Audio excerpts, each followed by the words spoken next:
Ang baliw na siyentipiko, para lang mapaganda ang mukha ng anak niya, hindi nag-atubiling magpa-opera rin sa sarili niyang mukha, tapos dinaikit ang balat ng hayop na pinag-eksperimentuhan niya, at nagsimula nang mangyari ang mga kakaibang bagay. Ang mga sugat niya ay perpektong gumagaling, pero sa sumunod na segundo, ang mukha niya ay nagsimulang magtakip. Kinabahan ng lalaki kaya dali-dali niyang kinuha ang 60 metrong itak. Sinisikap ng lalaki na imulat ang bibig. Ang anak na babae sa gilid ay natakot at nahihi sa takot kahit anong gawin niya. Ang bibig ng ama ng dalaga ay nanatiling nakasarado. Nang makitang nawawalan na ng lakas ang ama, sinimulan ng anak na babae na tulungan ng ama na imulat ang bibig. Ngunit walang nangyari. Pagkaraan ng ilang segundo,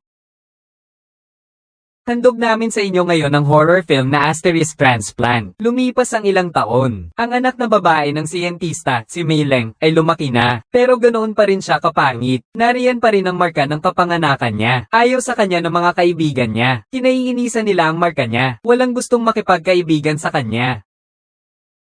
May isa pang babaeng kulot ang buhok para mawala ang kanyang birthmark at para matupad din ang hiling ng kanyang ama. Si Xiaomi ay nakapag-aral sa isang research institute at di nagtagal, nagtagumpay ang kanyang eksperimento. Kumuha si Xiaomi ng kaunting balat sa kanyang binti at pagkatapos ay dinaikit niya ang isang piraso ng balat ng hayop sa kanyang sarili at nilagyan niya ito ng kanyang inimbentang gamot. Nagsimula na ang mahiwagang pangyayari. Mabilis na gumagaling ang sugat niya at nagsasama na sa balat ng hayop. Pagdating ng gabi, isang masamang kaibigan ang dumating sa bahay niya. Dahil masamang kaibigan nga, syempre mag-aaway sila. Habang nag-aaway sila, hindi sinasadyang napatay ni Camelio si Flores. Napasobra na si Xiaomi sa pananakit ng mata ko. Dahil tapos na ang lahat, susugurin ko na rin. Kinuha ni Xiaomi ang 60 metrong malaking kutsilyo at pinaggupit-gupit ang mukha niya. Pagkatapos ay pinaggupit-gupit din niya ang mukha ni Xiaohua at dinaikit sa kanyang mukha. Pagkatapos ay nilagyan ng gamot. Pagkaraan ng ilang segundong pagpupumiglas, naging itsura na siya ng isang maliit na bulaklak na wala na rin ang nunal niya. Tuwang-tuwa si Xiaomi. Nang pumasok siya sa paaralan, agad siyang nagustuhan ng mga kaklase niyang lalaki. Agad silang nagsimulang mag-date. Nakarating sila sa bundok at nagbabalak na mag-aral ng software hardening engineering. Bigla na lang dumyugo ang mukha ni Xiaomi. Nasindak ang nobyo niya. Diretso sa katawan ng nobyo niya nahulog ang mukha ni Xiaomi. Nakakagulat ang pangyayari. Sa takot, nahulog ang nobyo sa bangin. Doon na siya namatay. Nalungkot si Xiaomi. Sobrang lungkot. Hindi pala permanente ang ginawa niya. May limit pala ang oras. Agad-agad na naman siyang gumamit ng gamot si Xiaomi. At muling idinikit ang pekeng balat sa kanyang mukha. Peke pa rin naman ang peke. Nakita niya kung gaano kaganda ang babaeng may blonde na buhok. Napagpasyahan niyang patayin ang babaeng may blonde na buhok. Kinagabihan ay niloko niya ang babaeng may blonde na buhok pauwi sa kanila. At nagsimula na naman ang pananakit ni Xiaomi. Nakita ko si Xiaomi na tumatawa pa rin ng walang kamalay-malay. Sinugod siya ni Xiaomi at binatukan. Pero hindi tumama. Tataka sana ang babaeng may blonde na buhok. Pero nakasara na pala ang pinto sa labas. Kaya napilitan siyang magtago sa malapit na swimming pool. Kinuha naman ni Xiaomi ang electric drill at hinanap ang babaeng may blonde na buhok. At agad namang natapos ang babaeng may blonde na buhok. Nakita ni Xiaomi ang babaeng may blonde na buhok. Hinawakan niya ng mahigpit ang ulo ng aso ng babaeng may blonde na buhok. Tapos diretso niyang ginamit ang electric drill para sirain ang ulo ng babaeng may blonde na buhok. Pagkatapos, ginamit niya ulit ang parehong paraan. Si Xiaomi ay naging babaeng may blonde na buhok ulit. Ngayon, mas maganda pa ang itsura niya. Pati ang mga pulis sa lugar na iyon kapag nakakasalubong siya. Lahat sila ay gustong yayain si Xiaomi. May oras ba siyang lumabas at maglaro ng baraha? Nakita niya ang isang pulis na naghahanap ng mga nawawalang tao kamakailan. Pinili ni Xiaomi na putulin ang 2 taong pinatay niya gamit ang chainsaw.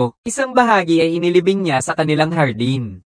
Tapos, gusto naman ng kanyang kulot na kaibigan na makikain sa kanila. Pagbukas ng kulot ng ref, natakot siya sa nakita niya. Wala siyang nagawa kaya gumamit na lang si Xiaomi ng pinatay na naman ni plastic bag si Juanito. Hindi nakauwi si Juanito kaya hindi siya nakita ng boyfriend niyang si Sambiao. Kaya pumunta si Sambiao sa bahay ni Xiaomi para hanapin siya. Pagkapasok pa lang ni Sambiao, nauuhaw na siya at naghanap ng maiinom. Wala siyang nagawa si Xiaomi kundi ang gulatin at bigla siyang eye knockout gamit ang isang injection. Pero masaya si Xiaomi. Dati kasing boyfriend niya si Sambiao. Pero hinamak ni Sambiao si Xiaomi dahil sa pangit nito. Sa huli, si Sambiao ay naging karelasyon ni Juan. Ikinagalit naman ito ni Xiaomi. Ngayon, maghihiganti na si Xiaomi kay Sambiao. Sinimulan ng gamutin ni Xiaomi si Sambiao. Isang iniksyon ng gamot na ginamit noon ng kanyang ama. Di nagtagal, nagsimulang magbago ang katawan ni Sambiao. Ang bibig at mga mata ay nagsimulang mamuo. Sinaksakan ni Xiaomi si Sambiao ng straw para makalabas ang hangin niya. Nang Nang dahil sa takot, sumigaw si Sambiao sa loob ng bahay. Napansin ito ng mga kapitbahay. Kaya't pumunta ang matandang babae sa bahay ni na Xiaomei para tignan ang nangyayari. At nakita niya ang ganito. Dahil sa takot, dali-daling umalis ang matandang babae. Ano na ang gagawin natin? Pinanood niya ang unti-unting pagkamatay ni Sambiao. Naghahanda na ring tumakas si Xiaomei. Pumahabol sa kanya ang mga pulis sa likuran. Nakarating si Xiaomei sa isang lugar. Nandoon pala ang kanyang kaibigang pulubi. Nagtago si Xiaomei sa ilalim nito. Ngunit nabasag ang dala niyang bote ng gamot nang makalayo na ang mga pulis dahil sa pulubi. Nagsimula na ring mag-mutate si Xiaomei at ang pulubi. Nagsama ang dalawa at naging isa. Naging isang nakakatakot na halimaw. Hindi sinasadya, napadpad ang nanay ni Xiaomei sa harapan niya. Hindi na niya nakilala ang anak niya. Nakita niya ang nakakatakot na anyo ng pulubi. Kaya naman tumakbo na lang palayo ang nanay. Dito na nagtapos ang pelikula. Salamat sa panonood.